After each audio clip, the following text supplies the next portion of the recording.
Hello everyone. Today is Saturday, April 18th, day 108 in this video series, Kirk's Journey. Thank you for being here. If it's your first time, welcome. If you're come back, welcome back. I'd ask you to like, comment, subscribe, and share if you haven't already. So I'm going to tell you, it's actually after midnight. I just got back. It's actually 1:45 in the morning. Saturday night, Sunday morning. I just got back from being out at the house. Spent a lot of time with the family today. My son had some stuff, and I just feel for my update today that, no matter what, you even when you have ups and downs, and I definitely have them, and this thing's been a crazy emotional roller coaster ride, when you've got things like that. But it's the thoughts you have in your head, or the things that you do in the privacy of your own place. But it's how you act on the outside. It's what you do. Talking about that, it's like, if someone's a believer, or if they profess that they're a believer, they believe in God, they believe the Bible, they believe in Jesus for their salvation.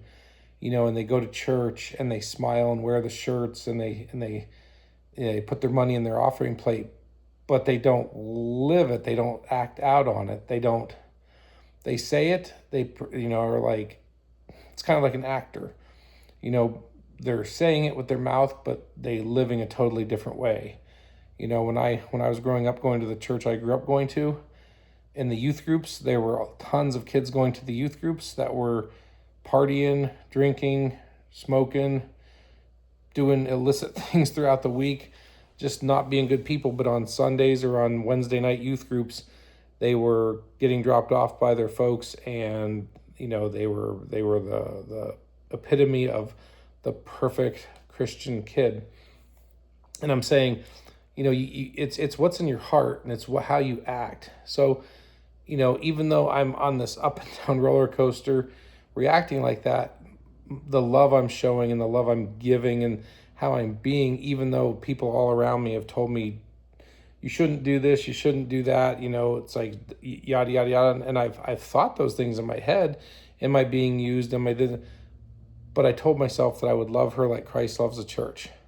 And I look at what Jesus did for us. I mean, how horribly he was beaten, scourged, and died on the cross for us. And I think, my goodness, God sacrificed his only son for us on the cross because he loved us. What he went through, I can show that kind of love. And I have to only focus on myself and what I can do, and trust that God's hand is at work. And I trust his heart towards me, that he loves me enough to send his son to die for me, that he loves our family enough. So that's really my message tonight is, no matter what I'm getting in return, love isn't supposed to be for reciprocation. Love is something you do. And if you look at, like I talked about 1 Corinthians 13, love is patient and kind, and it keeps no record of right and wrong, and it's not boastful, and it's not selfish. That's what I'm called to be. I'm a husband, and we took a marriage vow and a covenant, and regardless of how my spouse is being, I'm going to be that way towards her. So that's my message for today. It's late. I am tired. I'm going to get to bed. Is that, focus on the Lord and focus on loving like the Lord. And when somebody, that's my biggest thing. When somebody looks at me, I want them to see Jesus in me. I don't want them to see me. I want them to see Jesus. I want to exhibit that kind of love towards them. And I would encourage you to do the same thing. And if you don't know how, pray, ask the Lord to show you, and he will. So that's what I have for you. Trust the Lord, trust his heart. When you can't see his hand at work, trust his heart towards you. So thank you for watching. Like I said, today was day 108, April 18th, Saturday. I'll see you in the next video. God bless.